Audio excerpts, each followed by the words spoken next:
ស្ដាយណាស់ដែលបងអស់វេលាវិលថយក្រោយជាជួបរូបអូនស្ដាយបងយល់ខុសវង្វេងខ្លួនមិនបាននឹកស្ងួនពេញហត្ថាស្ដាយបងឆេវឆាវយុវវ័យមិនចេះគិតបីត្រេះពិចារគិតតែមានអ្នកចេញបៃតាកិច្ចលោកស្រវាភពវង្វេងស្ដាយបងគ្មានពេលកែកំហុសអ្វីហួសអស់គួរសង្រេងគិតវិញកាលណាចិត្តចំបែង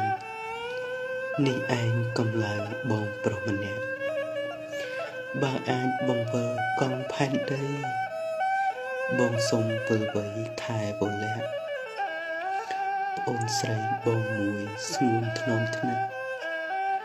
ឲ្យស្គាល់សុភមង្គលអើយ